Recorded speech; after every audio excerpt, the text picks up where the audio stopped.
క్రీస్తునందు చేరివచ్చిన ప్రియులైన వారందరికీ ప్రభునామమున శుభములు వందనాలు తెలియచేస్తూ ఉన్నాను. ప్రియులరా, ఒక మంచి అంశం, నింగికి నిచ్చెన నిలిచినది ఎక్కడ? ఆకాశానికి నిచ్చెన వేస్తున్నాడు అని సరదాగా సెటైరికల్గా మనం మాట్లాడుతూ ఉంటాం. ఆకాశానికి నిచ్చెన ఎవరేస్తారండి? కోరికలే గుర్రాలై అసాధ్యం అనుకున్న దాన్ని అందుకోవాలని దురాశతో కూడిన ప్రయాసపడేవారిని చూసి మనం ఏమంటామంటే, ఉట్టికి ఎగరలేనమ్మా స్వర్గానికి ఎగిరిందట అంటారు. ఆకాశానికి నిచ్చెనలు వేస్తున్నాడు రా అంటారు. అంటే అది సాధ్యపడనిది అని మన ఉద్దేశం. భూమి మీద నుంచి ఆకాశానికి ఎవరైనా నిచ్చెన వేయగలరా? సాధ్యపడదు అది. అలాంటిది మరి నింగికి నిచ్చెన నిలిచినది ఎక్కడని మాట్లాడాల్సిన అవసరం ఏముంది అంటే, బైబిలులో ఒక సందర్భం రాయబడింది. అదే మీరు వాక్య పఠనంలో చదివింది. దేవుడు ఎప్పుడు కూడా వాస్తవాలు రాయిస్తాడు. ఆయన వాడే భాష, ఆయన ప్రయోగించే పదాలు ఒకవేళ ప్రయోగాత్మకంగా వాడబడ్డాయా, రూపకాలంకారంలో వాడబడ్డాయా, లేదగా నేరుగా వాడబడ్డాయా, ఇది అర్థం చేసుకోవడం మన బాధ్యత, పరిశోధనత్వం. నిజంగా నింగికి నిచ్చెన ఉందా, లేక దాని భావంతో ఏమైనా చెబుతున్నాడా? ఆ సందర్భాన్ని జాగ్రత్తగా మనం పరిశీలిస్తే మనకు అర్థమవుతుంది.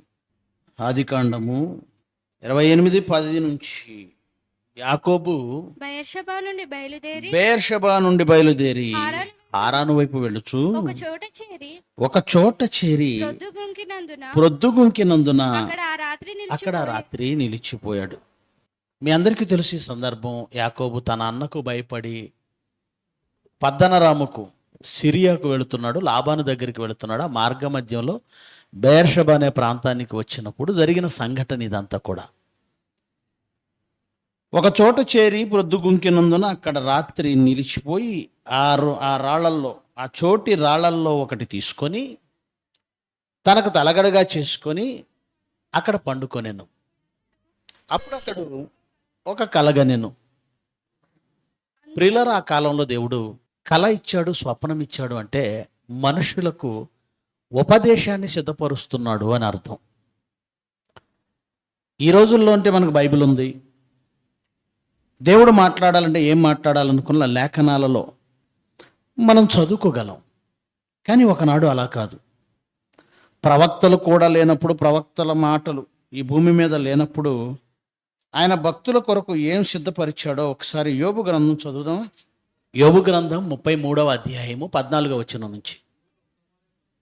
దేవుడు ఒక మారే పలుకును, 2 మార్లు పలుకును, అయితే మనుష్యులు అది కనిపెట్టరు.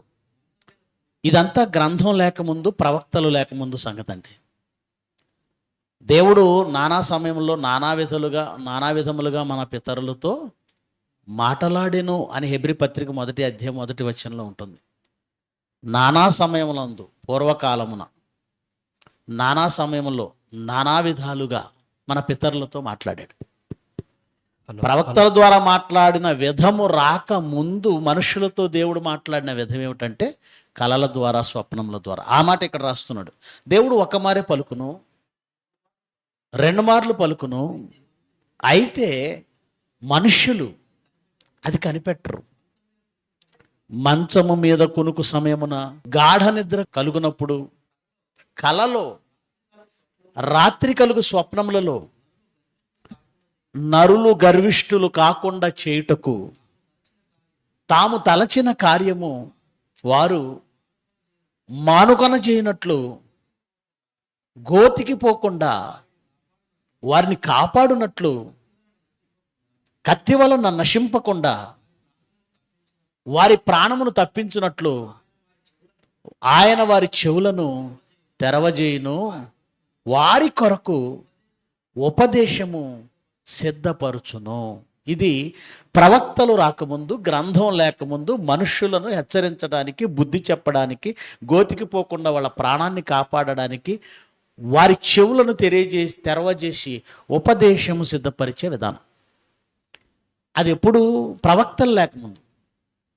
చాలామంది ఇది ఎప్పుడన్న సంగతి తెలియక ఆ రోజు వాళ్ళకి స్వప్నం వచ్చింది కనుక అది నిజమైంది కనుక ఇప్పుడు మనకు స్వప్నం వచ్చినా కల వచ్చినా అది దేవుడిచ్చిన దర్శనం అని చాలామంది భ్రమపడుతున్నారు. క్రైస్తవులు ఇప్పటికీ కళలు స్వప్నాలు నమ్ముతారు కదండి, అవి దేవుడిచ్చాడు అనుకుంటారు కదండి. ఇప్పుడైతే కాదు, ఇప్పుడు కళలు వస్తున్నాయి, స్వప్నాలు వస్తున్నాయి. ఎందుకు వస్తాయో ప్రసంగి గారు చెప్పారు. విస్తారమైన పనిపాటుల వలన స్వప్నము పుడుతుంది. నీకు కళ ఎందుకు వస్తుంది? ఇప్పుడు నువ్వు కనే ప్రతి కళ దేవుడిచ్చింది కాదు. చాలామంది పిల్లల గురించి ఆలోచించి పడుకుంటారు. కూతుర్ని ఎక్కడో ఇస్తారు కదండి, వేరే ఊరు ఇస్తారు, పెళ్లి చేసి పంపించేస్తారు. ఆ పిల్లల గురించిన ఆందోళన ఉంటుంది తల్లికి కానీ తండ్రికి కానీ. కూతురు ఏమైందో, అల్లుడు కూతురు బాగున్నారో లేదో, బిడ్డ అల్లుడు ఏమైనా గొడవ పడుతున్నారేమో, ఇలాంటి ఆలోచనలతో పడుకున్నప్పుడు ఏదో ఒక కల వస్తుంది. అంతే, తెల్లవారు లేచి బిడ్డ బాగున్నావా, ఏమైంది, నిన్ను చూడాలనిపిస్తుంది, ఒకసారి వచ్చిపో, లేదండి నేనే బయలుదేరుతున్నాను అంటే నీకు వచ్చిన కళ నిజమవుతుందని నువ్వు ఎందుకు భయపడుతున్నావు? అది నువ్వు ఆలోచిస్తూ పడుకున్నావు. 24 గంటలు సీరియల్లో సినిమాలో చూసి పడుకున్నా అవే కళ్ళలోకి వస్తాయి. మా విజయవాడలో ఒక ఆయన ఉన్నాడండి, అంతకుముందు మనతో పాటు ఉండేవాడు, కండక్టర్గా చేసేవాడు. నైట్ డ్యూటీలప్పుడు వీళ్ళంతా కూడా ఆర్టీసీ దాంట్లో పడుకుంటారండి, డిపోలో పడుకుంటారు. వీళ్ళ పక్కన ఒకడు ఉండేవాడట, పగలంతా టికెట్ కొట్టడం అన్నది కదా, టికెట్ టికెట్ టికెట్ అని వీళ్ళ పక్కన పడుకొని రాత్రిపూట టికెట్ టికెట్ టికెట్ కడుపులో పొడిచేవాడట. వాడి పక్కన అందరూ పడుకోవడం మానేశారు. అంటే ఉదయం నుంచి సాయంత్రం వరకు నువ్వు ప్రయాసపడుతూ ఏ పని చేస్తున్నావో, ఏ పాటు పడుతున్నావో, అది ఇప్పుడు నువ్వు ఆలోచించేది కళ్ళ రావడం ఇది సహజం. ఇప్పుడు నీకు వచ్చే కళలు దేవుడిచ్చే దర్శనాలు కావు. కానీ ఒకప్పుడు దేవుడిచ్చిన కళలు, అది ఫరోకి ఇచ్చాడు, యోసేపుకి ఇచ్చాడు, యాకోబుకి ఇచ్చాడు, అబ్రహాంకి ఇచ్చాడు. అది మనుషుల కొరకు ఉపదేశం, సిద్ధపరచబడిన ఉపదేశం. అలాగూ బేర్షబా ప్రాంతంలో ఆ రాళ్లల్లో ఒక రాయిని తీసుకొని తలగడగా చేసుకొని పడుకున్నప్పుడు, గాఢ నిద్ర పట్టినప్పుడు యాకోబు గారికి కూడా ఒక కళ వచ్చింది.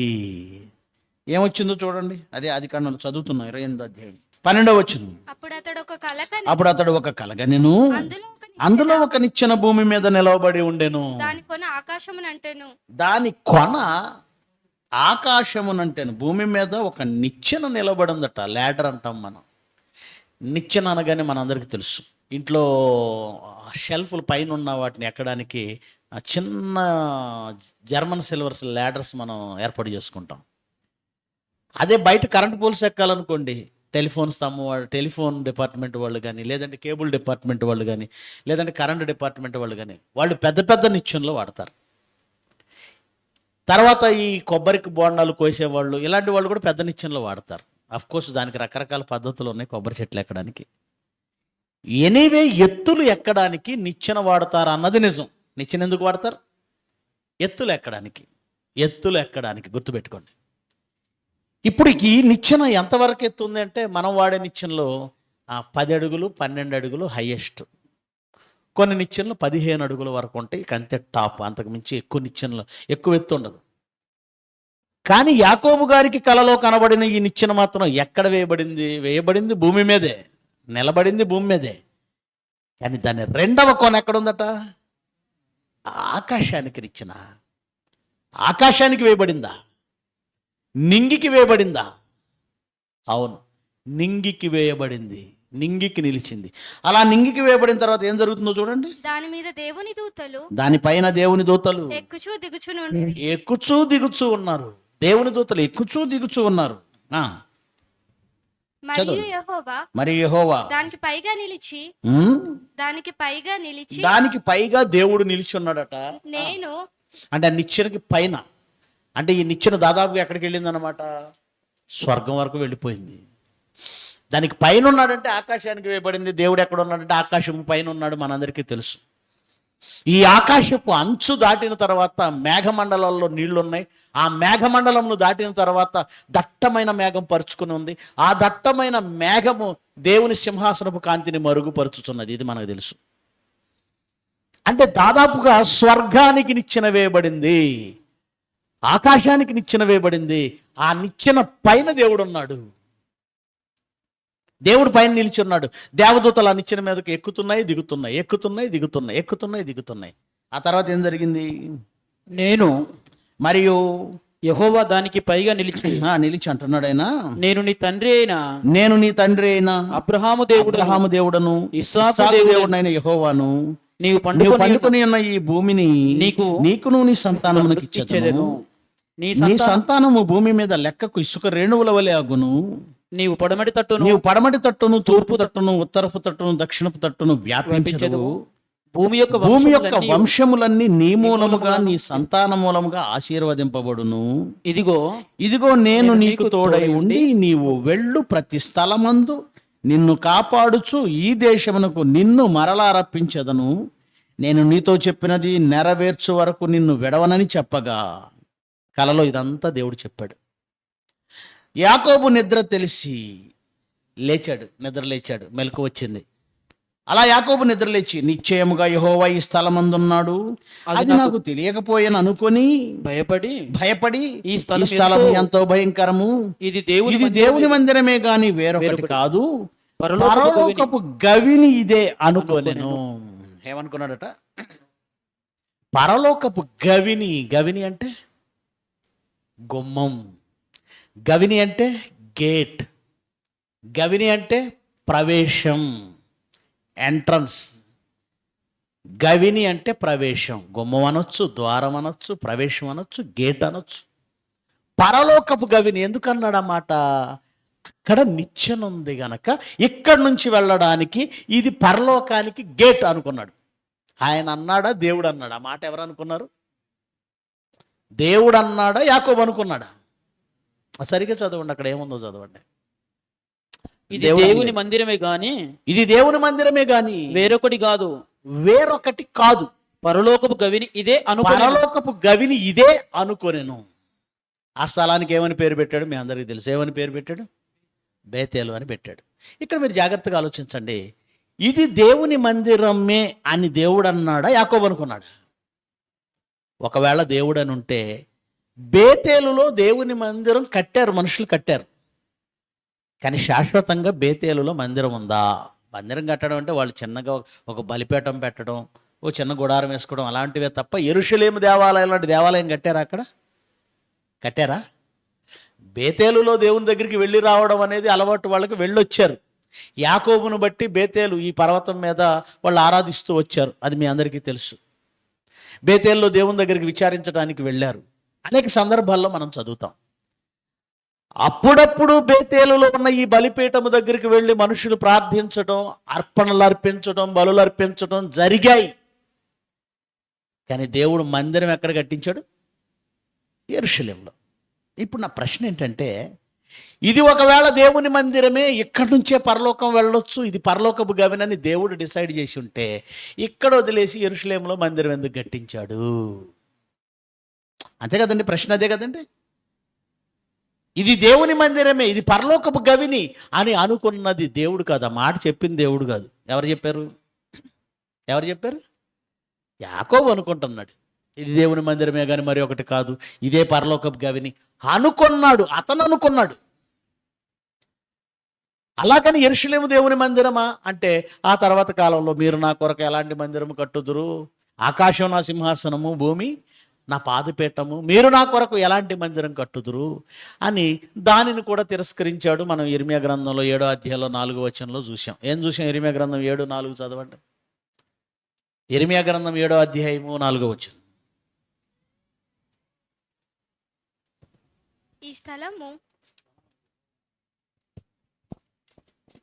ఈ స్థలము యెహోవా ఆలయము, ఈ స్థలము యెహోవా ఆలయము, ఈ స్థలము యెహోవా ఆలయమని మీరు చెప్పుచున్నారే. 3 సార్లు చెప్పారట. ఈ స్థలం యెహోవా ఆలయం, ఈ స్థలం యెహోవా ఆలయం, ఈ స్థలం యెహోవా ఆలయం అని మీరు చెప్పుకొనుచున్నారే. ఈ మోసకరమైన మాటను ఆధారం చేసుకోకండి. ఏ మాట మోసకరం అన్నాడు? ఇది యెహోవా ఆలయం అని ఏ మందిరం గురించి అయితే మీరు మాట్లాడుతున్నారో ఆ యెరూషలేము దేవాలయము, ఇది యెహోవా ఆలయము, ఈ స్థలము యెహోవా ఆలయం అని మీరు మాట్లాడుకుంటున్న మాట ఏ మాట అన్నాడు? మోసకరమైన మాట. ఈ మాట అంటున్నది ఎవరు? సాక్షాత్తు దేవుడు. బేతేలులో మందిరం అని యాకోబు అనుకున్నాడు. అక్కడ లేదు. యెరూషలేము దేవుని మందిరం అవుతుందని సొలొమోను కట్టాడు, కానీ ఆయన ఇది మోసకరమైన మాట అన్నాడు. మరి అలా అయితే ఈ నిచ్చెన గురించి ఎందుకు మాట్లాడాడు? పరలోకపు గవిని అంటే పరలోకం ఇక్కడ నుంచి ప్రవేశించవచ్చు, ఇక్కడ నిచ్చెన ఉంది కనుక ఇక్కడ నుంచి వెళ్ళిపోవచ్చు అని యాకోబు అనుకున్నాడు.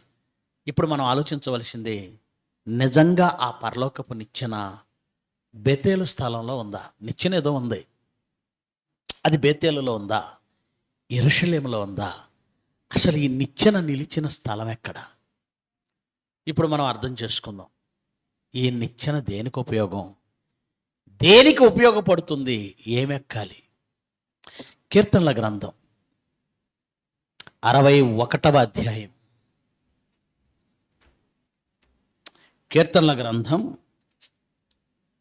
61వ అధ్యాయము మొదటి వచనం నుంచి జాగ్రత్తగా చదవండి. దేవా, కీర్తనల గ్రంథం 61వ అధ్యాయం మొదటి వచనం నుంచి. దేవా, దేవా, నా మొర ఆలకింపుము, నా మొర ఆలకించుము, నా ప్రార్థనకు చెవియొగ్గుము, నా ప్రార్థనకు చెవియొగ్గుము. నా ప్రాణము తల్లడిల్లగా, ఏమండి? నా ప్రాణము తల్లడిల్లాగా బూదిగంతముల నుండి బూదిగంతముల నుండి నీకు మొరపెట్టుచున్నాను. నీకు మొరపెట్టుచున్నాను. నేను ఎక్కలేనంత ఎత్తైన ఎత్తైన కొండకు నన్ను ఎక్కించుము. నీవు నాకు ఆశ్రయముగా ఎక్కడికి ఎక్కించాలట? ఎక్కడికి ఎక్కించాలట? నేను ఎక్కలేనంత ఎత్తైన కొండ ఎక్కించు అన్నాడు. నేను ఎక్కలేనంత ఎత్తైన కొండ. దావీదు కొండ గురించి ఎందుకు మాట్లాడుతున్నాడండి? యెరూషలేము కొండ దావీదు ఎక్కలేడా? ఈ భూమి మీద ఎత్తైన పర్వతాలు ఏవి అని అంటే మనందరికీ తెలుసు. హిమాలయ పర్వతాలలో ఉన్నటువంటి ఎవరెస్ట్ శిఖరం, తర్వాత కిలిమంజారో, ఇలాంటి పర్వతాలు ఏవో భూమి మీద చాలా ఎత్తైన పర్వతాలు ఉన్నాయి. ఇప్పుడు దావీదు ఆ పర్వతాలు ఎక్కించమని దేవుణ్ణి ఏమైనా ప్రార్థిస్తున్నాడా? నేను ఎక్కలేనంత ఎత్తైన కొండకు నన్ను ఎక్కించు. ఎందుకు ఎక్కాలి? ఎత్తైన కొండలతో ఆయనకేం పని? ఉపయోగం ఏంటి? ఈ భూమి మీద పర్వతారోహకులు అంటారు, విన్నారా మీరు? పర్వతారోహకులు ఏం పని పాట ఉండదు. వీళ్ళ పని ఏంటంటే వెనకాల బ్యాగ్ తగిలించుకుంటారు, మూతికి ఒక మాస్క్ తగిలించుకుంటారు, సిలిండర్ ఒకటి పెట్టుకుంటారు, ఏమంటే ఏవో సరంజామా తాళ్ళు తీసుకుంటారు, బెల్ట్లు తీసుకుంటారు. ఏంట్రా నీ పని అంటే కొండెక్కుతున్నాను అంటాడు. నువ్వు కొండెక్కి ఎవడికి ఉపయోగం అంటే ఎవడికి ఉపయోగం లేదు. ఆ హిమాలయాల్లోకి వెళతారా? ఎవరెస్ట్ ఎక్కాలని వెళతారా? ఎంతమంది పడి ఆ మంచులో శవాలుగా ఉన్నారు. ఇప్పటికీ ఎంతమంది మంచులో పడి ఉన్నారో. ఆ అంటార్కిటికా ప్రాంతాలకు వెళ్ళే వాళ్ళు ఉన్నారు, ఆ విదేశాలలో ఏమంటారు ఆ కిలిమంజారో పర్వతాలు ఎక్కాలని వెళ్ళే వాళ్ళు ఉంటారు. అందరూ వెళ్ళిపోయే మంచులో పడి, చాలామంది, ఎక్కువ శాతం మంది, తక్కువ మంది మాత్రమే పైకి వెళ్తారు. ఏంట్రా మీకు ఉపయోగం అంటే ఏంటి ఉపయోగం? అక్కడికి వెళ్ళాడట, జెండా ఎగరేశాడట, అది దేశానికి గర్వకారణమట. నువ్వు అక్కడికి వెళ్ళి జెండా ఎగరేయడం వల్ల ఎవరికైనా కడుపు నిండిందా? దేశానికి రోడ్లు వచ్చాయా? కొన్ని వీధుల్లో కరెంట్ వచ్చిందా? కొంతమంది విద్యార్థులకు చదువు వచ్చిందా? కొంతమంది నిరుద్యోగులకు ఉద్యోగాలు వచ్చాయా? కొన్ని ప్రాంతాల్లో హాస్పిటళ్ళు వచ్చాయా? పిచ్చి. ఈడు కొండలు ఎక్కడానికి ఎక్కితే ఎవరికి ఉపయోగం? మన దేశం నుంచి కొండ ఎక్కి వచ్చారు, అయితే ఏంటి? ఎవరెస్ట్ ఎక్కారు, అయితే ఏంటి? మనకేంటి ఉపయోగం? మన వాళ్ళు కొండలు ఎక్కితేనే ఉపయోగం లేదు. భక్తుడైన దావీదు పని పాట మానేసి, అంతే కదండి, ఆయనకి ఎన్ని యుద్ధాలు, అంతర్యుద్ధాలు ఉన్నాయి. చివరికి కొడుకే ఎదురు తిరిగాడు ఆయనకి, తన చుట్టూ యుద్ధాలే, పైగా దేవుని పని ఉంది. ఆయనకున్న అలవాటు దివారాత్రములు ఏం చేస్తుండేవాడు? యెహోవా ధర్మశాస్త్రమునందు ఆనందించుచు దివారాత్రములు దానిని ధ్యానించుచుండేటువంటి ఆ వ్యక్తికి కొండలెక్కే పిచ్చేంటి అనుకుంటున్నారా? ఆయన మాట్లాడుతున్న కొండ ఏంటో తెలుసా? ఎత్తైన కొండ, ఎవరెస్ట్ కంటే ఎత్తైన కొండ, కిలిమంజారో కంటే ఎత్తైన కొండ. యెషయా గ్రంథం ఎత్తైన కొండ ఏంటో చూడండి. యెషయా గ్రంథం 2వ అధ్యాయము 1వ వచనం నుంచి. యెషయా గ్రంథము 2వ అధ్యాయము 1వ వచనం నుంచి. యోదాను గూర్చి, యెరూషలేమును గూర్చి, ఆమోజు కుమారుడైన ఆమోజు కుమారుడైన యెషయాకు దర్శనం వలన కలిగిన యెషయాకు దర్శనముగా వచ్చిన మాటిది, దేవోక్తిది, దేవుని మాట. ఏమంటున్నాడు? అంత్య దినములలో అంత్య దినములలో పర్వతముల పైన పర్వతాల పైన యెహోవా మందిరము యెహోవా మందిర పర్వతం, పర్వత శిఖరమున స్థిరపరచబడి ఎత్తైన కొండేదో తెలుసా? పర్వతాల పైన ఉందట యెహోవా మందిరం అనబడిన పర్వతం. యెహోవా మందిరము అనబడిన పర్వతం. మందిరానికే పర్వతం అనే పేరు, కొండ అనే పేరు. అంత్యదినములలో యెహోవా మందిర పర్వతము పర్వతములకు పైగా స్థిరపరచబడి కొండల కంటే ఎత్తుగా ఎత్తబడుతుంది. ప్రభావం. నేను ఎక్కలేనంత ఎత్తైన కొండ అంటే ఏ ఎవరెస్ట్ శిఖరమో, ఏమండి కిలిమంజారో పర్వతాలు కాదండి, వింధ్య పర్వతాలు కాదండి. సంఘము అను దేవుని మందిరం. దేవుని మందిరం అంటే సంఘం. దానిని మహాపర్వతం అన్నాడు. పర్వతం అది ఎంత ఎత్తు అంటే కొండల కంటే ఎత్తైనది. ఎవరి గురించి మాట్లాడుతున్నాడు అంటారా? సంఘం అండి, మన గురించే. మనం అంత ఎత్తా, ఎక్కలేనంత ఎత్తా. మీకు అర్థం కాలేదండి. సంఘంలోనికి రావడం అంటే, సంఘము అను పర్వతం ఎక్కడం అంటే మీకు అర్థం కాలేదు. దాన్ని ఏముందండి, బాప్తిజం ఇస్తే వచ్చేస్తావు, బాప్తిజం ఇస్తే వచ్చేస్తావు. నువ్వు దేవుని సన్నిధికి రావడం అనేది ఎంత కష్టమో, ఎవరెక్కించారో, ఈ పర్వతం ఎవరెక్కించారో నీకు అర్థం కాలేదు. దావీదు మాట్లాడుతున్నాడు, నేను ఎక్కలేనంత ఎత్తైన కొండది, దాన్ని ఎక్కించు ప్రభువా. ఆ పర్వతం సంఘం అయితే, ఆ సంఘం ఒక పర్వతం అయితే, పర్వతం అనొచ్చా అండి సంఘాన్ని? పర్వతం అనొచ్చా? పర్వతంతో పోల్చాడండి. పర్వతంతో ఎందుకు పోల్చాడు చెప్పమంటారా? కారణాలు ఏంటో చెప్పమంటారా? పర్వతం అనేది, పర్వతాలు అనేవి భూమికి పునాదులు అని వ్రాయబడిందండి. పర్వతాలు ఏంటో తెలుసా? భూమి మీద పర్వతాలు ఎందుకున్నాయి తెలుసా? శాస్త్రాన్ని అడిగితే ఏం చెప్తుందంటే, లోపల ఆ లావా ఉందండి, ఆ లావాకి, ఆ కుదుపులకి, ఆ వేడికి భూమి అండి పైకి పొడుచుకుంటూ వస్తుంది. అంతే కదండి. భోజనం వండుతున్నప్పుడు ఆ ఉడుకుకి ఏం చేస్తుంటుంది? అన్నం పైన ఏం చేస్తుంది? పొంగుతుంది, పైకి ఒక బుడిపిలాగా పైకి వస్తుంది. వీళ్ళు కూడా అది చూసి అదే చెప్తున్నారు, లోపల వేడికట్ట భూమినట్ట పైకి తన్నుతుంటుందట. అలా పైకి తన్నినప్పుడు పైకి పొడుచుకొచ్చిన భాగమే కొండలు. వాడికి అంతవరకే తెలుసు. కానీ బైబిల్ చెప్పిన సైన్స్ ఏంటో తెలుసా? ఈ పర్వతాలు భూమికి పునాదులుగా ఉన్నాయి. భూమికి పునాదులుగా ఉన్న పర్వతములారా, భూమికి పునాదులుగా ఉన్నాయి పర్వతాలు. రైట్. పర్వతం అంటే భూమికి పునాదా? అవునండి. ఇదిగో పిల్లర్స్ ఉన్నాయి చూసారా? 1 2 3 4 5 6 7 8 9 10 12 ఉన్నట్టుండే మొత్తం కలిపితే. ఈ కార్నర్స్లో చుట్టూ ఉన్నాయి చూసారా? ఎందుకున్నాయంటే ఈ పైనున్న దాన్ని నిలబెట్టడానికి. వెస్ట్రన్ ఘాట్స్ చదువుకున్న పిల్లలు ఉన్నారండి, హిస్టరీ తెలిసిన వాడు. Western Ghats, eastern Ghats.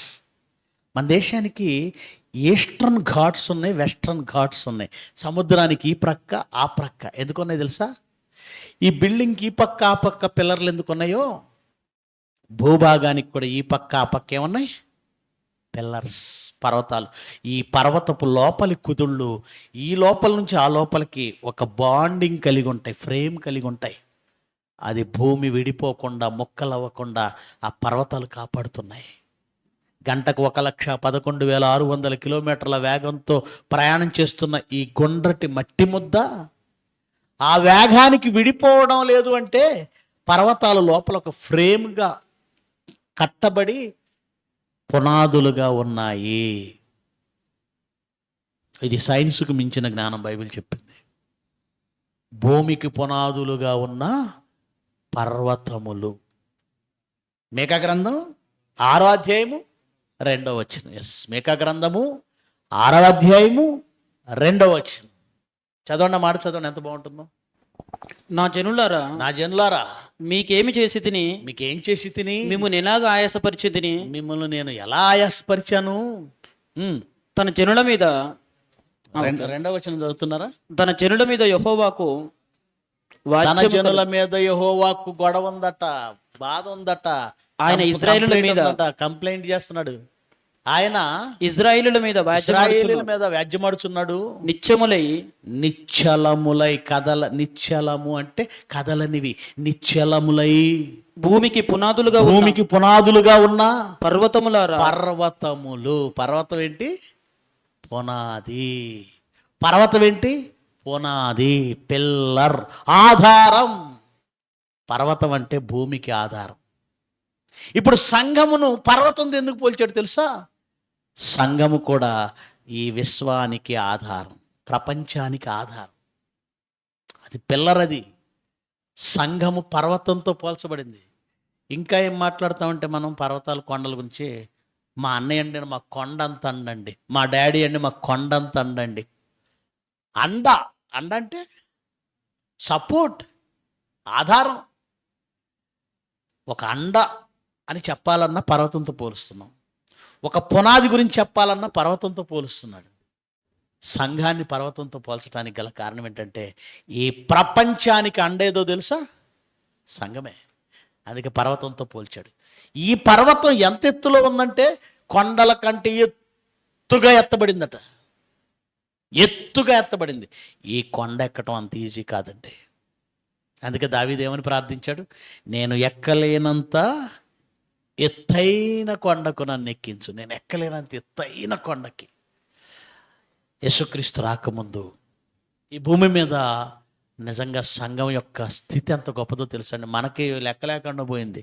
ఈరోజు సంఘం అంటే ఈ దేశానికి లేదా ఈ ప్రపంచానికి వీళ్ళు చీడ వంటి వారు, పేడ వంటి వారు. మనల్ని చీడ వంటి వారు, పేడ వంటి వారుగా చూస్తున్నారు. కానీ క్రీస్తు రాకముందు భక్తులకు తెలుసండి దాని ఉన్నతమైన స్థితి ఏంటో. అందుకే ఆ పర్వతం మేము ఎక్కాలి, ఆ పర్వతం మేము ఎక్కాలి. ఎక్కలేనంత ఎత్తైన కొండ. ప్రియులరా, నిచ్చెన ఎందుకు వేసాడు తెలుసా? లోకములో నుండి సంఘమని పర్వతం మీదకి మీరు ఎక్కవలసి ఉంది. అది అర్థం చేసుకోవాలి. మీరు ఎక్కడానికి మిమ్మును ఎక్కించే ఆ నిచ్చెనేది? మిమ్మల్ని ఎక్కించే ఆ నిచ్చెనేది? ఎత్తైన కొండేంటో అర్థమైపోయింది. సంఘము యొక్క గొప్పతనం ఏంటో నిజం చెప్పనా?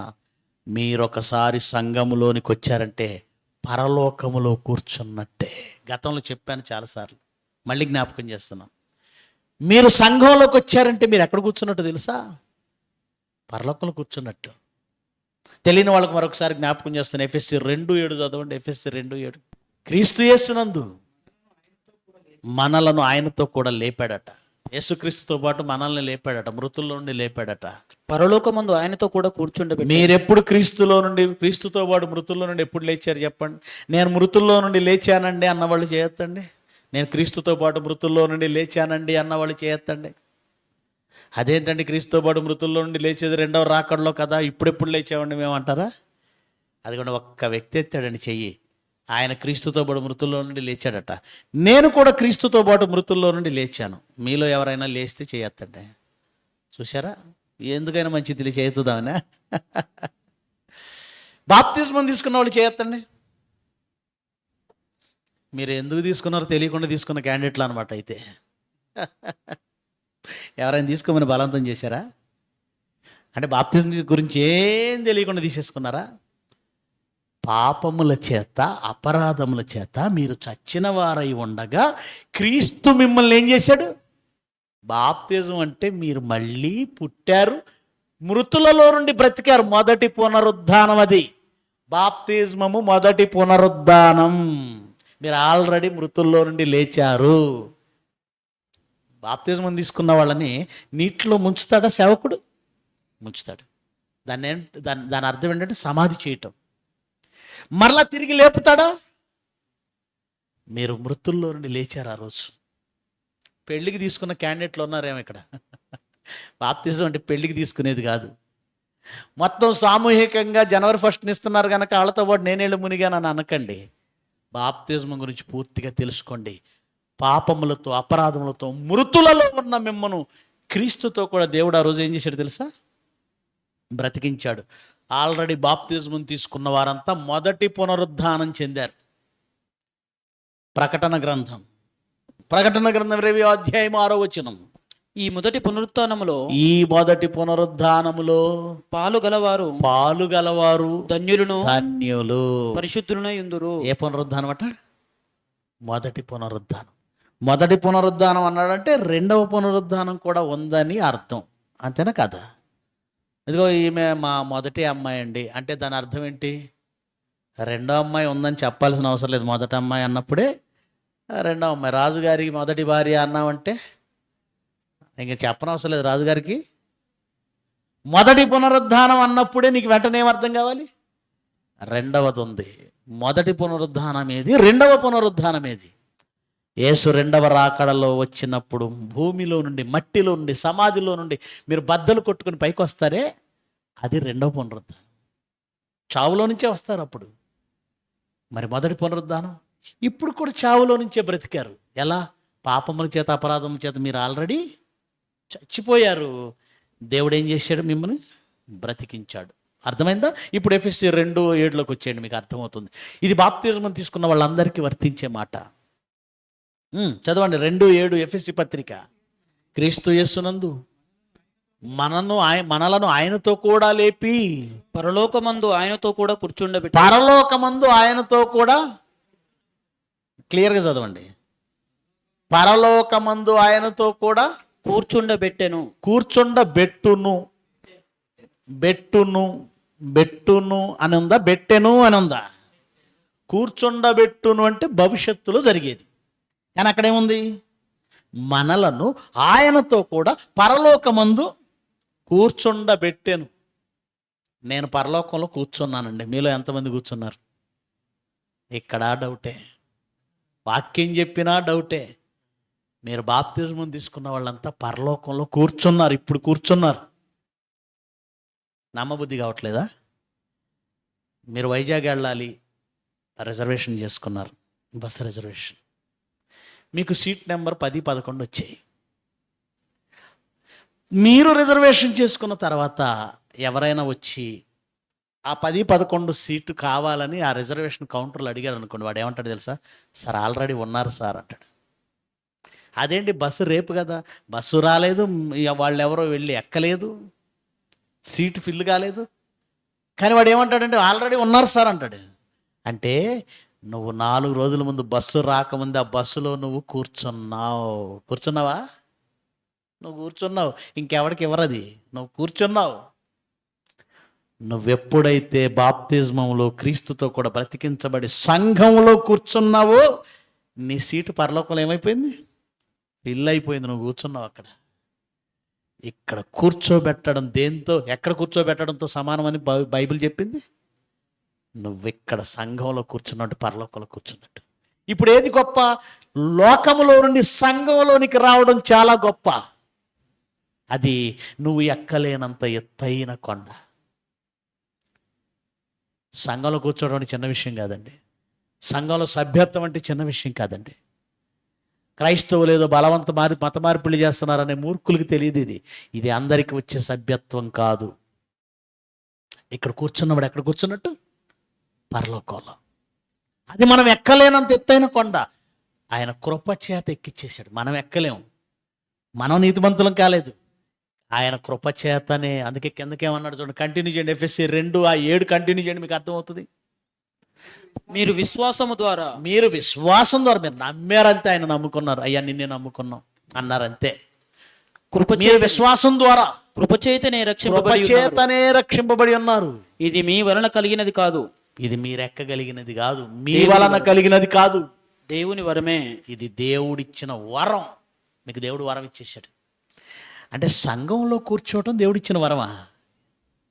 వరాలంటే మీరేమనుకుంటారంటే దేవుడు వరాలు, దేవుని ఆశీర్వాదాలంటే ఇల్లు లేదు ఇల్లు కట్టాలి, పిల్లకు పెళ్లి చేయలేదు పెళ్లి చేయాలి, ఉద్యోగం రాలేదు ఉద్యోగం కావాలి, ర్యాంకులు రాలేదు ర్యాంకులు కావాలి.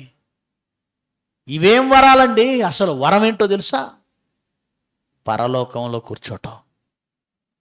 నేను పరలోకంలో కూర్చున్నాను, మీరు పరలోకంలో కూర్చున్నారు. కూర్చున్న మీకు ఆ అదృష్టం ఏంటో, వరం ఏంటో అర్థం కావట్లేదు. ఆ వరం ఏంటో అర్థం కావటం లేదు. సంఘంలో నిలకడగా ఉన్నారా? పరలోకంలో ఆల్రెడీ మీరు ఉన్నారు. మీ స్థానం ఎక్కడికి పోలేదు, మీరు ఆల్రెడీ అక్కడే ఉన్నారు. పరలోకంలో కూర్చున్నారు. ఇది మీ వలన కలిగినది కాదు, దేవుని వరమే. అందుకే దావీదు అన్నాడు, అది నేను ఎక్కగలిగింది కాదయ్యా. నాకు నేనుగా నీతిమంతుడిని కాలేదు. నీతిమంతుడు ఎక్కడ కూర్చోవాలి? నాకు నేనుగా నీతిమంతుడిని కాలేను. అది దేవుని వరం, కృపచేతనే. కృప అంటే అర్థం ఏంటో తెలుసా? గతంలో కూడా చెప్పాను, మళ్ళీ చెప్తాను. ఒక ఆయన ఒక బాబు, అంటే ఒక కుర్రాడు, ఒక యవనస్తుడు చర్చికి వచ్చి ప్రతిరోజు ప్రార్థించేవాడట. ప్రభువా కృపనిమ్ము, ప్రభువా కృపనిమ్ము, ప్రభువా కృపనిమ్ము. పాస్టర్ గారు గమనిస్తున్నాడు, ఎవరి అబ్బాయి యవ్వనంలో ఇంత చక్కగా ప్రార్థన చేస్తున్నాడు. అందరు గాలికి రోడ్ల మీద తిరుగుతారు, తాగి తందనాలు ఆడతాడు. ఈ కుర్రాడు ఎంత భక్తి గలవాడు అని అబ్బాయి విషయంలో చాలా సంతోషపడుతున్నాడట. కొన్నాళ్ళ తర్వాత అబ్బాయి రావడం మానేశాడు, చర్చికి ప్రార్థించడం మానేశాడు. పాస్టర్ గారు అనుకున్నాడు, ఏంటి అబ్బాయి రావట్లేదు ఈ మధ్య. అలా అనుకుంటుండగా కొన్ని రోజులకి రోడ్డు మీద కనబడ్డాడట అబ్బాయి.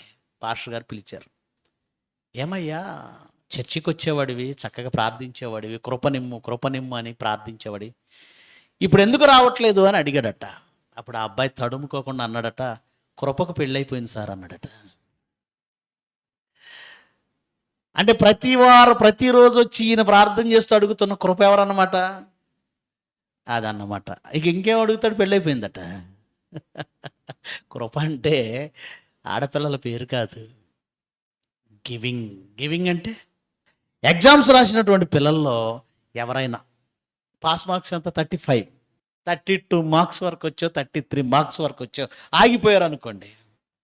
అప్పుడు ఏమంటారు, వాల్యుయేషన్ చేసేటువంటి ఆ టీచర్స్ ఏం చేస్తారో తెలుసు అండి? వాళ్ళకి తెలుసు, ఈ ఫెయిల్ అయిపోతే ఈ మధ్యకాలంలో పిల్లలు దూకేయటమే. సెల్ టవర్లు ఎక్కి దూకేయటం, లేదా ఏదో తాగేసి చచ్చిపోవడం, రైలు కింద తలబెట్టేయడం. పాపం వాళ్ళు కూడా బిడ్డలను కన్నా తల్లిదండ్రులే కదండి. వాళ్ళు ఆలోచిస్తారు, పాపం వీడు ఎవడో 33 దాకా వచ్చాడు, ఈ 33 మార్కులతో వీడిని ఫెయిల్ చేస్తే ఏమైపోతాడు అని టీచర్ ఏం చేస్తాడు, ఇంకెక్కడైనా కలుస్తాయా, అర్రలు పావులు ఏమైనా కలుస్తాయేమో కలుపుదామని మొత్తం వెతుకుతాడు. ఎక్కడ వెతికినా కలవట్లేదు అనుకోండి, ఆ టీచరు 2 మార్క్స్ కలిపేసి పాస్ చేస్తాడు. వీటిని గ్రేస్ మార్క్స్ అంటారు. ఏ మార్క్స్? Grace marks. తెలుగులో కృపా మార్కులు అని అర్థం. అంటే అర్హత లేకపోయినా జాలిపడి దయతో వేసిన మార్కులు. అంటే వీడికి పాస్ అయ్యే అవకాశం, అర్హత రెండూ లేవు. అర్హత లేకపోయినా జాలి దయతో వాడికి 2 మార్కులు వేసి పాస్ చేశాడే, దాన్నే కృప అంటారు. అలాగే మన బతుకులు, మన పాపాలు, మన జీవితాలు, మన రోత, బాప్తిజమానికి ముందు మనకంటే ఎక్కువ ఎవరికి తెలుసు? దేవుడికి తెలుసు, మనకి తెలుసు. మనకు తెలియదేంటి? మనమంతా నీతిమంతులమా? అసలు ఏ కోణంలోనూ పాస్ అయ్యే ఛాన్స్ లేదు మనకి. లేదండి నేను డిస్టింక్షన్లో పాస్ అవుతానండి అని చెప్పగలిగే దమ్ముందా మనకి? మనకు పాస్ అయ్యే అవకాశమే లేదు, అర్హత లేదు. ఎట్టి పరిస్థితుల్లోనూ పాస్ అవ్వని మనల్ని ఆయన కృపచేత పాస్ చేశాడు. మనకి నీతిమంతులను ట్యాగ్ ఇచ్చాడు. తీసుకొచ్చి ఎక్కడ కూర్చోబెట్టాడు? సంఘమను పర్వతంపై కూర్చోబెట్టాడు. మనము ఎక్కలేనంత ఎత్తైన పర్వతం. ఇంతకీ మనల్ని ఎక్కించిన ఆయన ఎవరు చెప్పండి? ఎవరు? ఆయనే నిచ్చెన. ఎవరైనా? నేనే ద్వారం. అంటే మార్గమైన, నిచ్చెనైనా, ఏదైనా నా ద్వారానే తప్ప ఎవడును తండ్రి యొద్దకు. ఇప్పుడు చెప్పండి, ఆ నిచ్చెన ఎవరు? అది మనల్ని ఎక్కించింది ఎవరు? పరలోకానికైనా తీసుకెళ్లేది ఎవరు? ఇప్పుడు ఆ నిచ్చెన ఎక్కడ నిలిచింది? బేతేలులోనా? యెరూషలేములోనా? కాదు, సంఘంలో. నింగికి నిచ్చెన నిలిచింది సంఘంలో. పరలోకపు గవినిది, పరలోకపు గవిని. చాలామంది గేట్ల మీద రాసుకుంటున్నారు పరలోకపు గవినిదే అని. గేటుగా, ఆ గేటు పరలోకానికి గేటు కాదు, జస్ట్ ఈ 4 గోడల క్రిస్టియన్ భావనకి గేట్. అది నీ ఇంటి గేటు మీద రాసావనుకో, అది నీ ఇంటికి గేటు, గవిని. కానీ పరలోకానికి గవిని ఆ గేట్లు కాదు, సంఘం. పరలోకపు గవినేది సంఘం. ఇందులోనికి వచ్చిన వాడికి ఇక్కడ ఒక నిచ్చెన నిల్చుంది. ఆ నిచ్చెన ఏదో కాదు, ఎవరు? ఆ నిచ్చెన యేసుక్రీస్తు. ఆయన్ని బట్టి వెళ్ళిపోతున్నాం. నిచ్చెన పట్టుకుని పైకి ఎక్కుతాం చూసారా, పైకి పాకుతాం. యేసుక్రీస్తుని పట్టుకుని పైకి వెళ్తున్నాం. ఆయన ఎక్కిస్తున్నాడు. ఆ నింగికి నిచ్చెన నిలిచినది ఇక్కడే, మన సంఘంలోనే. మీ సంఘంలో నిచ్చెన ఉందా? అన్ని సంఘాలు నిచ్చెన ఉన్న సంఘాలు కాదండి. అన్ని సంఘాలలో నిచ్చెన లేదు. ఎలా చెప్పగలం? నిచ్చెన ఉండాలంటే వాక్యం ఉండాలండి. పరలోకానికి మనుషులను తీసుకువెళ్ళాలని తప్పించే సంఘాలు ఎక్కడున్నాయి? ప్రేయర్ ఆయిల్ తీసుకురండి, మీకు ఆయిల్కి ప్రార్థన చేసి మీ రోగాలు తీసేస్తాం. పరలోకానికి ఎక్కించాలన్న తపన సేవకుల్లో లేదు. పరలోకానికి వెళ్ళాలన్న ఆశ విశ్వాసుల్లో కూడా లేదు. మరి ఎక్కడికి వస్తారు? పరలోకమే వెళ్ళాలి. మేము పరలోకమే. ఈ భూమి మీద 60 ఏళ్ళు 70 ఏళ్ళు ఈ జీవితకాలం మట్టుకు, ఈ జీవితకాలం మట్టుకే క్రీస్తునందు నిరీక్షించు వారమైన ఎడల మనుషులందరికంటే దౌర్భాగ్యులమై ఉంటాము అనే మాటను విశ్వసించే వాళ్ళు ఎక్కడున్నారు చెప్పండి? ఏ సంఘాన్ని కదిలించిన వాళ్ళు ఏమంటారు తెలుసా? అమ్మ, నువ్వు క్రీస్తుని నమ్ముకుంటే పరలోకమే తప్ప ఈ భూమి మీద నీ అవసరాల కోసం నమ్ముకోకు. అదే కదా మనం చెప్పేది. బైబిల్ చెప్పిందే చెప్తాం. ఈ భూమి మీద నీకు కావాల్సిన దేవుడు ఆల్రెడీ ఇచ్చేసాడు, వాటి గురించి నమ్ముకోవద్దమ్మా. వాటి కోసం నువ్వు నిరీక్షిస్తే మనుషులందరికంటే దౌర్భాగ్యురాలవై ఉంటావు, దౌర్భాగ్యుడు అయి ఉంటావు. అది బైబిల్ చెప్పిందని ఒకవేళ నువ్వు చెప్పి చూడే సంఘానికైనా ఏమి ఇవ్వకపోతే దేవుడిని ఎందుకు నమ్ముకోవాలని ఎదురు ప్రశ్నిస్తారండి. సంఘానికి వస్తే ఏం రావా? మా పిల్లలకు చదువులు రావా? మా పిల్లలకు ఉద్యోగాలు రావా? మేము ఇల్లు కట్టలేమా? మాకు ఇవన్నీ రావా? ఇవన్నీ రానప్పుడు మేము యేసుప్రభు దగ్గరికి ఎందుకు రావాలి? మా పరలోకం వస్తుందమ్మా, అది చాలదా అని అడిగి చూడండి. ఆ పరలోకం వచ్చిద్దిలేండి, అందరికి వచ్చిద్ది. మాకు అది కాదు. ముందు చచ్చిపోతే ఎవరికైనా వచ్చింది పరలోకం. మరి ఏం కావాలమ్మా మీకు? ముందు మా అబ్బాయికి ఉద్యోగం కావాలి, మా అమ్మాయికి పెళ్ళి కావాలి, మేము ఇల్లు కట్టాలి. దీంతోనే మీకు అర్థమైపోవాలి పరలోకానికి ఎక్కాలనుకుంటున్న వాళ్ళు ఉన్నారా సంఘాలలో. ఈ లోకం మట్టుకే, ఈ జీవితకాలం మట్టుకే క్రీస్తునందు నిరీక్షించకండి. కన్ను మూస్తే మనం ఆ మహాలోకానికి చేరుకోవాలి తప్ప నిత్యాగ్నిదండనంలోనికి వెళ్ళిపోకూడదని ప్రతి నిత్యము మిమ్మల్ని పరలోకానికి ఎక్కించడానికి ప్రయత్నిస్తున్న వాక్యం ఎక్కడుందో తెలుసా? మన సంఘంలో ఉంది. ఎన్ని సంఘాల్లో ఉంది? నిచ్చెన లేని సంఘాలు ఎన్ని ఉన్నాయి తెలుసా? నిచ్చెన లేని సంఘాలు, వాక్యం లేని సంఘాలు 99% ఈ భూమి మీద సంఘాలన్నీ నిచ్చెన లేని సంఘాలు. ఆ నిచ్చెన క్రీస్తు ఎక్కడ నిలిచి ఉన్నాడు? వాక్యం లేని చోట క్రీస్తు లేడు. పరలోకం ఎక్కాలన్న ఆలోచన లేని చోట క్రీస్తు లేడు. పరలోకపు గవిని మీ సంఘము పరలోకపు గవినేనా? ఆలోచించుకోండి. ఇక్కడ నుంచి పరలోకానికి వెళ్ళగలదా? ఆలోచించుకోండి. మనం పరలోకానికి వెళ్ళేంత గొప్పగా ఉన్నామా? ఆలోచించుకోండి. ఎందుకు మనం వాక్యం ఉన్న కొండ పట్టుకొని, అండ పట్టుకొని కొండ పాకాలి అంటారు. సామెత తెలుసా మీకు? అండను పట్టుకొని కొండను పాకాలి. లోకంలో దీన్ని చాలా చక్కగా వాడుకుంటాం. ఎవడైనా ఒక రాజకీయ నాయకుడు కనపడితే వాడిని పట్టుకొని ఉద్యోగాలకు రికమెండేషన్లు ఇప్పించుకోవడం, వ్యాపారాలకు రికమెండేషన్లు ఇప్పించుకోవడం, లేదంటే గవర్నమెంట్ పథకాలు ఏవైనా పథకాలు ఉన్నాయనుకోండి, వాటికి మళ్ళీ రికమెండేషన్లు ఇప్పించుకోవడం. ఇది మనకు తెలుసు. కానీ వాక్యం అనే నిచ్చెన, క్రీస్తు అనే నిచ్చెన సంఘంలో నిలిస్తే ఎంతమంది వాక్యమును పట్టుకొని పరలోకానికి ఎక్కిపోవాలని ఆలోచిస్తున్నారు? ఒక్కొక్క మెట్టు ఎక్కాలి కదండి, ఒక్కొక్క మెట్టు ఎక్కాలి. ఆ మెట్టు ఎక్కితే ఎలా ఉంటుందో కొన్ని విషయాలు చెప్పి నేను ముగిస్తాను. మెట్లు ఎక్కితే ఎలా ఉంటుంది? బాప్తిజం తీసుకోవడం అనేది పరలోకానికి వెళ్ళిపోయాము అనుకుంటున్నారు చూసారా?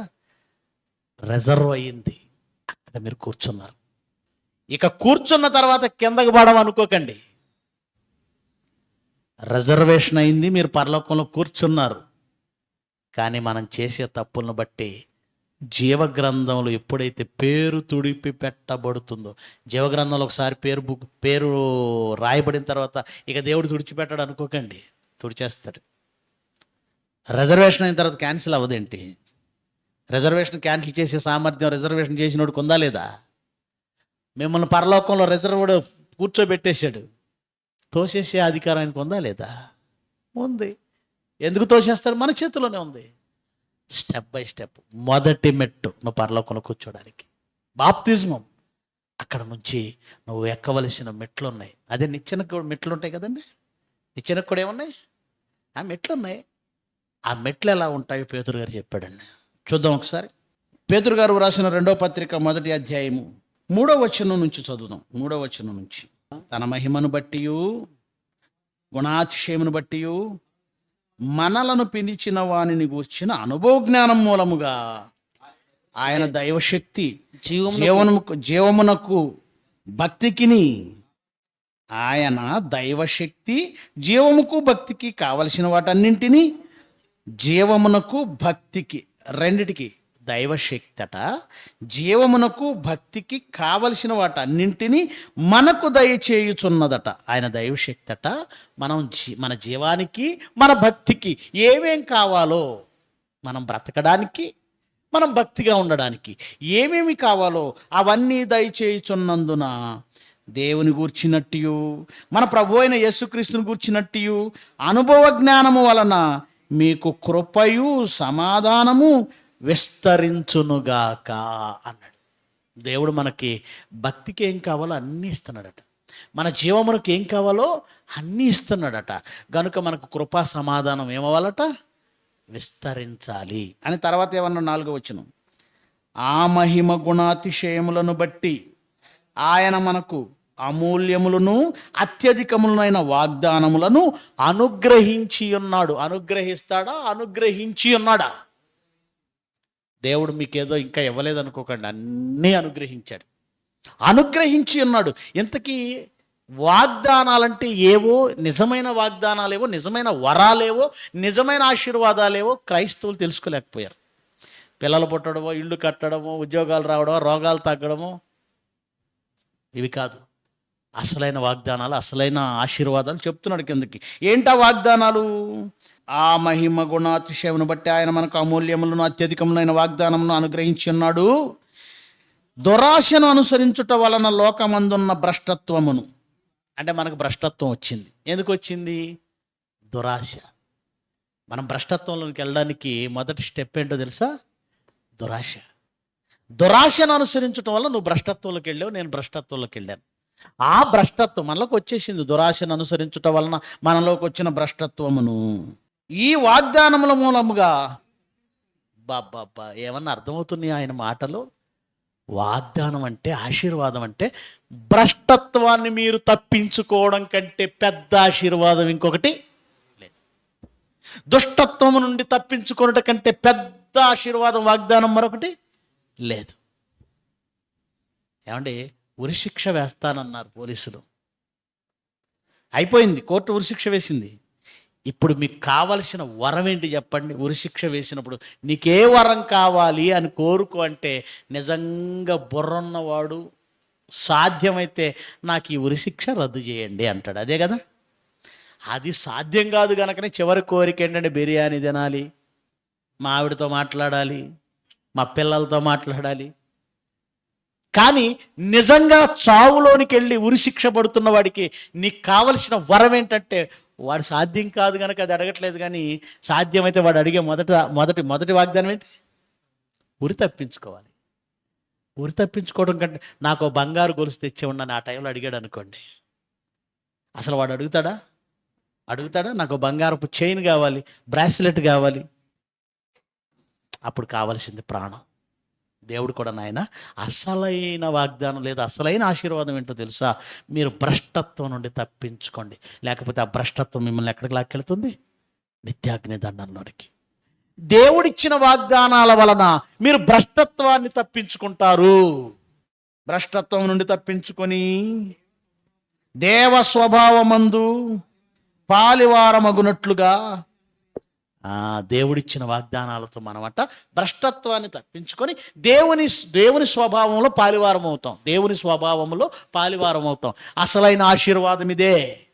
ఉద్యోగాలు రావడం కాదు, వ్యాపారాల్లో లాభం రావడం కాదు, ర్యాంకులు రావడం కాదు, ఇళ్ళు పొలాలు కట్టడం కాదు. భ్రష్టత్వాన్ని తప్పించుకొని దేవుని స్వభావములో పాలివారవ్వగలిగారా, మీరు ఆశీర్వదింపబడిన వాళ్ళు. ఇవేవి క్రైస్తవులు పట్టవండి, అర్థం కూడా కావాలి. అవన్నీ ఏదో చెప్తున్నారండి సంతోష్ గారు. మాకు కావాల్సింది నా నూనె డబ్బా తీసుకొస్తాం, ప్రార్థన ఏమైనా చేస్తారేమో అడగండి. నేను చెప్తున్నది ఏంటి, వజ్రాలు ఇస్తాను రా నాయన అంటే 4 గులకరాళ్ళు ఇస్తే చాలు, వజ్రాలు మాకెందుకు అన్నట్టుంది. వజ్రాలు ఇస్తానంటే గులకరాళ్ళు చాలు అన్నట్టుంది. దేవ స్వభావమందు పాలివారగటం, అది చదవండి, కిందకి చదవండి. దేవ స్వభావమందు పాలివారగునట్లు వాటిని అనుగ్రహించను, ఆ హేతువు చేతనే మీ మట్టుకు మీరు పూర్ణ జాగ్రత్త గలవారై. చూడండి, మెట్లు చూడండి. దేవ స్వభావమందు పాలివారవడానికి అనగా పరలోకానికి అర్హత పొందడానికి మెట్లే ఉన్నాయంటే, మీ విశ్వాసమునందు సద్గుణమును. మొదటి మెట్టు విశ్వాసమైతే, మీ విశ్వాసమును బట్టి ఇంకో మెట్టేంటి, సద్గుణం. విశ్వాసము వలన సద్గుణం రావాలి. విశ్వాసులేనా మీరు? అయితే మీలో సద్గుణం రావాలి. తర్వాత చదవండి, సద్గుణమునందు జ్ఞానం. అంటే ఒక్కొక్కటి మెట్లు మనం ఎక్కవలసినవి. ఫస్ట్ విశ్వాసమే. నమ్మాం. క్రైస్తవులు అందరూ అంటారు అది మొదటి స్టెప్. నిచ్చెన ఒక కర్ర ఎక్కేసి నుంచొని పైకి చూస్తే ఏముంది, ఇక్కడే ఉంటావు నువ్వు. నెక్స్ట్ ఇంకో కర్ర ఎక్కు పైకి.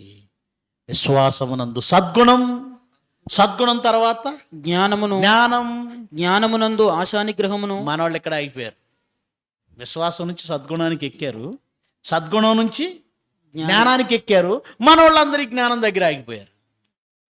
సంఘాలన్నీ విశ్వాసం దగ్గర ఆగాయి.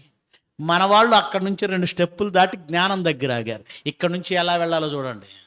జ్ఞానమునందు ఆశానిగ్రహమును. అది జ్ఞానం వచ్చింది, నీలోని ఆశలను నిగ్రహించుకోగలిగిన శక్తి వచ్చిందా?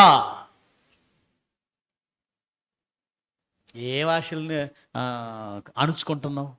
వేటిని కంట్రోల్ చేసుకుంటున్నావు? వేటిని నిగ్రహించుకుంటున్నావు? జ్ఞానమునందు ఆశా నిగ్రహం నెక్స్ట్ స్టెప్. ఆశా నిగ్రహమును నువ్వు సాధిస్తే దానిలో నీకేమొస్తుంది? సహనం. నెక్స్ట్ ఆశా నిగ్రహం నుంచి నెక్స్ట్ స్టెప్ ఏంటి? సహనం. చిన్న విషయాలు కాదండి ఇవి. మీరు రోజు మాట్లాడుకునే ఉత పదాల్లో వినిపించవచ్చు ఇవన్నీ, కానీ అవి సాధించడానికి ప్రాణం పోతుంది, రక్తం కారుతుంది. సాధించడం చిన్న విషయాలు కాదండి ఇవి. ఎక్కలేని మెట్లు ఇవి. సహనము. ఆశా నిగ్రహం నందు సహనమునందు భక్తిని. సహనముంటే వచ్చేదేంటి? భక్తి.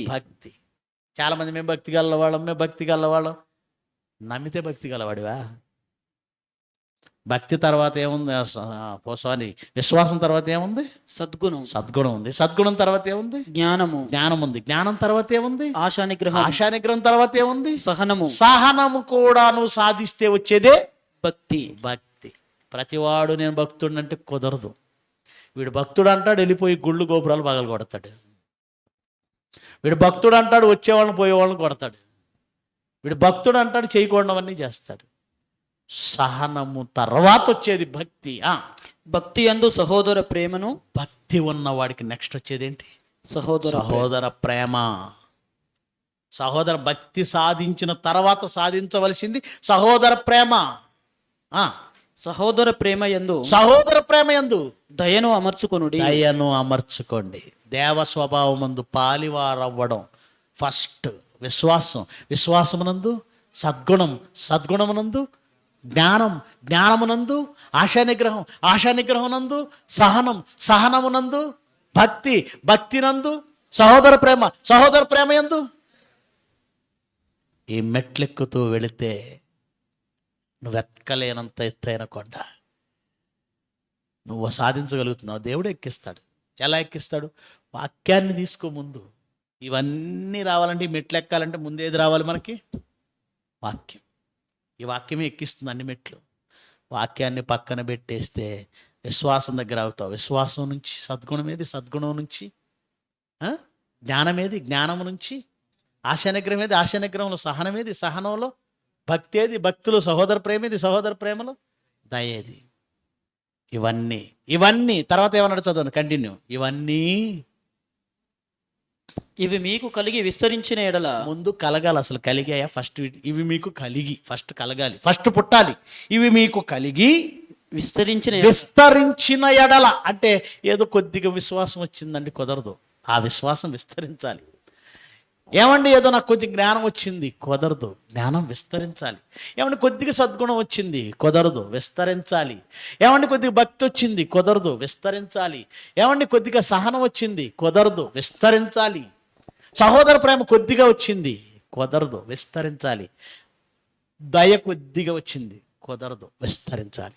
ఇవి మీకు కలిగి విస్తరించిన ఎడల అవి మన ప్రభు అయిన యేసుక్రీస్తును గూర్చిన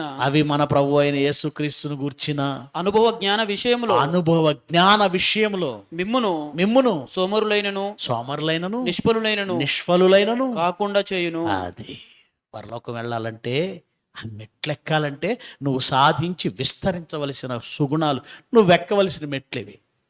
నువ్వు ఎక్కవలసిన మెట్లు. ఏ క్రైస్తవుడు ఎక్కుతాడు చెప్పండి? ఇవన్నీ కష్టతరంగా ఉన్నాయా? ఎక్కాలన్న ఆశ నీకుంటే ఆ నిచ్చెన ఎక్కిస్తాడు ఆయన. కానీ ఈ నిచ్చెన ఎక్కడుందో తెలుసా? సంఘములోనే ఉంది. నింగికి నిచ్చెన నిలిచింది ఎక్కడ? సంఘం. ఏ సంఘం? ఏ సంఘం? ఆశీర్వాదాల కోసం నూనె డబ్బాలు పట్టుకునే సంఘం కాదు. బిస్కెట్ ఫ్యాక్టరీలు పెట్టి ఫ్యాక్టరీలో బిస్కెట్లు అమ్ముకునే సంఘం కాదు. కచ్చిపులు అమ్ముకునే సంఘం కాదు. వాక్యమును వాక్యంగా సాధించాలి. ఆ వాక్యంతో పరలోకం మాత్రమే వెళ్ళాలి. ఈ జీవితకాలం మట్టుకు ఆయన యందు నిరీక్షించటం తప్పు. ఆ మహాలోకానికి చేరిపోవాలని తప్పించే ఆ తపన మీకుందా? అయితే మీ దగ్గర ఆ నిచ్చెన ఉంది. ఆయన ఎక్కిస్తాడు పరలోకానికి. ఆయన మీదుగా మనం పరలోకానికి ఎక్కిపోగలం. ఆయన ద్వారా ఎక్కిపోగలం. ఆయన ద్వారా తండ్రిని చేరుకోగలం. ఊర్ధ్వలోకం అని పేరుందండి పరలోకానికి. ఉన్నత లోకం అని పేరుందండి పరలోకానికి. పైనున్న లోకం అని పేరుందండి పరలోకానికి. ఆ పైకి నిన్ను ఎక్కించే నిచ్చెన క్రీస్తే. అది నిలిచింది వాక్యమున్న సంఘములో. ఆలోచించండి. ఆ నిచ్చెన పైకి ఒక్కొక్క మెట్టు అధిగమిస్తూ ఎక్కండి. నీ జీవితంలో ఒకేసారి జరిగేది కాదు ఇది. అంచెలంచెలుగా సాధించేది. మేమంతా పరిపూర్ణం అయిపోయామనుకోకండి. నీకు ఇవ్వబడిన జీవితకాలంలో సేవకుడు అలా నిన్ను పరిపూర్ణుని చేయడానికే ఈ కార్యక్రమాలు. ప్రతి ఆదివారం వాక్యం చెప్పిన, నెలకు సెమినార్లు పెట్టిన, ఆ తర్వాత సెమినార్లకు తీసుకెళ్ళిన, ఇన్ని వాక్యాలతో మీరు ఒక్కొక్క మెట్టు ఎక్కుతూ, ఒక్కొక్క దాన్ని లోక సంబంధమైన దాన్ని విడిచిపెడుతూ, ఒక్కొక్క మెట్టు పరలోకానికి ఎక్కుతూ వెళ్ళిపోతారు. ఆ నిచ్చెనను మీరు నిజంగా మీ సంఘంలో పెట్టుకుంటే. ఓకే, ప్రార్థన చేసుకుందాం. మహోన్నతుడు వగు మా తండ్రి, నిజముగా నింగికి నిచ్చెన నిలిచింది సంఘంలో.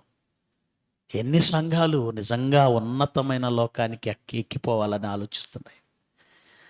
ఎవరైతే మహాలోకానికి వెళ్ళాలని ఆశపడుతున్నారో, ఈ లోక సంబంధమైన నిరీక్షణను పక్కన పెట్టి, ఈ జీవితకాలం మట్టుకే నిరీక్షించడం విడిచిపెట్టి ఉన్నతమైన లోకాలకు ఎగిసిపోవాలని ఆశపడుతున్నారు, వారికి నిచ్చెనగా నిలిచినవాడు, మార్గముగా నిలిచినవాడు క్రీస్తే. అది జీవవాక్యముగా ఆయన మా మధ్య ఉన్నాడు. మేము ఎక్కలేనన్ని మెట్లు మీ కుమారుడు మమ్మల్ని ఎక్కిస్తాడు. ఆయన కృపచేత మేము ఒక్కొక్క మెట్టు ఎక్కుతున్నాం. ఆ వాగ్దానాలు, ఆ వరాల మూలముగానే మేము దేవ స్వభావంలో పాలివారం అవుతున్నాం. ఆ మహాలోకానికి అర్హులమవుతున్నాం. మీ పిల్లలు భావయుక్తమైన ఈ జ్ఞానమును, ఈ వాక్యమును జాగ్రత్తగా పరిశీలించి, విన్నది జాగ్రత్తగా హృదయమందు స్థిరపరచుకొని, దాని యందు ఫలించి మీరున్న మహాలోకానికి అర్హత పొందే ధన్యతనివ్వండి. సత్యవాక్యం నేర్చుకున్నట్టుకు చేరువచ్చిన ప్రతి బిడ్డను దీవించండి. వాక్యమందు స్థిరపరిచి ఫలింపచేయండి. యేసుక్రీస్తు వారి శ్రేష్టమైన నామమున ఈ ప్రార్థన సమర్పిస్తున్నాము తండ్రి. ఆమెన్. మీ అందరికీ వందనాలు.